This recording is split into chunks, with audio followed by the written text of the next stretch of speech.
আসসালামু আলাইকুম। আশা করি সবাই ভালো আছেন। তো আমরা আসলে সাকসেস পাওয়ার জন্য আমরা অনেকগুলো কাজ করে থাকি, কিন্তু আসলে সাকসেস পাইতে গেলে আমাদেরকে স্মার্ট একটা গোল নির্ধারণ করতে হবে। আমাদের গোলটা হতে হবে স্মার্ট।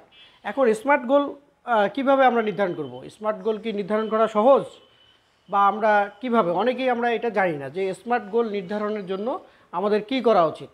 আসলে আপনি যদি জীবনে সাকসেস বা যদি আপনি সফল হতে চান জীবনে, তাহলে অবশ্যই আপনাকে একটা স্মার্ট গোল নির্ধারণ করতে হবে আপনার জীবনে। আপনার যদি সেটা কোনো স্মার্ট গোল না থাকে, তাহলে কিন্তু আপনি কিন্তু কখনোই দেখবেন যে ওই সাকসেসের দেখাটা পাবেন না। সাকসেস কিন্তু আপনার কাছে কখনোই ধরা দেবে না, অধরাই থেকে যাবে। তো আজকে আমরা জানবো হাউ টু সেট স্মার্ট গোল। একটা গোল মানে আমাদের টার্গেট।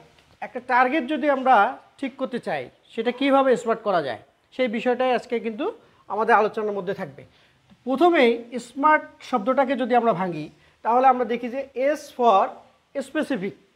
অর্থাৎ আপনার যে গোলটা আপনি নির্ধারণ করবেন, আপনি ধরেন যে কোনো বিশ্ববিদ্যালয় পরীক্ষায় চান্স পেতে চান, এটা আপনার স্পেসিফিক একটা টার্গেট। আপনি বিশ্ববিদ্যালয় পরীক্ষায় আপনি চান্স পেতে চান, তো চান্স পাওয়ার জন্য আপনাকে ক্লিয়ারলি একটা ডিফাইন করতে হবে যে আপনি মাস্ট কোথাও না কোথাও আপনি চান্স পেতে চান। তো আপনি যখন ক্লিয়ারলি আপনি গোল সেট আপ করবেন, আপনার টার্গেট কি? বিভিন্ন বিশ্ববিদ্যালয়ে ভর্তি পরীক্ষা যে হয় সেগুলোতে আপনার টিকে যাওয়া, অথবা আপনার গোল হতে পারে যে আপনি বিসিএস পরীক্ষায় উত্তীর্ণ হতে চান।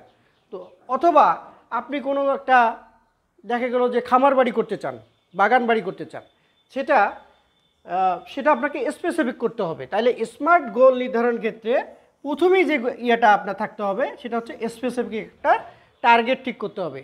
যদি আপনি স্পেসিফিক টার্গেটটা ঠিক করতে পারেন যে আমি এটা করতে চাই, তাহলে কিন্তু আপনার গোলটা স্মার্ট গোল হিসেবে পরিগণিত হবে। প্রথমেই আপনাকে স্পেসিফিকভাবে নির্ধারণ করতে হবে এবং সেটা ক্লিয়ারলি একটা আপনাকে ডিফাইন করতে হবে যে আমি এই জায়গায় পৌঁছাতে চাই। এরপর স্মার্ট গোল হতে গেলে এম ফর হচ্ছে মেজারেবল।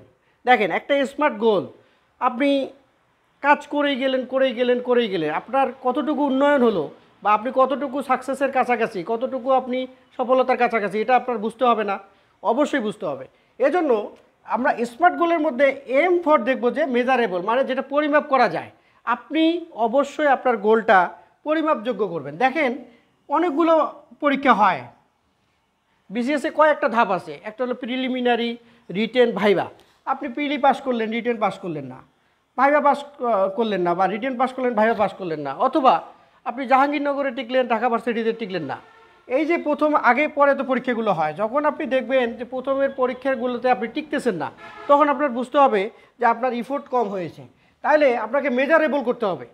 অথবা আপনি একটা বাগান বাড়ি করবেন এক বছরে, সেখানে আপনার দেখা গেল যে আপনি কাজগুলো গুছায় আনতে পারেন নাই। আপনার কাজটা দেখা গেল যে 100% কাজ, আপনার বাগান করতে 100% ইফোর্ট দিতে হবে আপনাকে।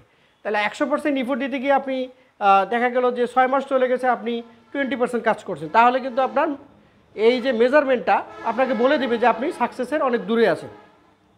সেরকম পরীক্ষায় যদি আপনি কয়েকটা পরীক্ষায় পরপর ফেল করেন, তাহলে বুঝতে হবে আপনার যে সফলতা অর্জনের জন্য বা গোলটা অর্জনের জন্য যে কাজটা করা দরকার, সেটা আপনি ঠিকমতো করছেন না। তা এক্ষেত্রে আপনার ইফোর্ট বাড়াতে হবে, আপনার কাজের পরিমাণ বাড়াতে হবে, আপনাকে আপনার শেখার পরিমাণ বাড়াতে হবে। তাহলে আমরা অবশ্যই স্মার্ট গোল নির্ধারণ ক্ষেত্রে মেজারেবল, সেটা পরিমাপযোগ্য করতে হবে। আমাদের দেখা গেল আমরা একটা স্কুল প্রতিষ্ঠা করলাম, স্কুল প্রতিষ্ঠা করতে গিয়ে দেখা গেল যে প্রথম বছরে আমরা 50 জন ছাত্রছাত্রী নিয়ে ক্লাস শুরু করলাম। দ্বিতীয় বছরে আপনার টার্গেট থাকলো যে আপনি 60 থেকে 70 জন স্টুডেন্ট সেখানে ইনক্লুড করাবেন। কিন্তু আপনার টার্গেট যদি ফিল আপ না হয়, তাহলে কিন্তু আপনি অথবা আপনি টার্গেট ফিল আপ করতে পারলেন না, দেখা গেল আপনার 50 থেকে 2 জন বেড়ে 52 জন হয়েছে, তাহলে আপনার টার্গেট ফিল আপ হলো না। তাহলে পরের বছর আপনি ধরেন যে 80 বা 90 জন ধরেছেন, সেখানেও আপনি দেখা গেল যে 60 জন হয়েছে টোটাল। তাহলে আপনার গোলটা সেভাবে ফিক্সড করা হয় নাই। তাহলে আপনাকে অবশ্যই সেটা মেজারমেন্ট রাখতে হবে যে আপনার কতটুকু টার্গেট আপনি অর্জন করলেন। এরপর আপনার গোল হতে হবে অ্যাচিভেবল। অ্যাচিভেবল কেমন? আপনি এমন একটা গোল নির্ধারণ করবেন, এই যে আপনি যে 52, 60 এগুলো, এই ধারাবাহিকতা যখন 2-3 বছর দেখবেন যে না আমার তো এভাবে আমি তো বেশি ভালো করতে পারতেছি না, আমি 5, 7, 10 এভাবে যাইতে পারতেছি, আপনি 50 থেকে 80-তে যাইতে পারতেছেন না, 80 থেকে 100-তে যেতে পারতেছেন না, তাহলে আপনার সংখ্যাটা একটু কম ধরতে হবে।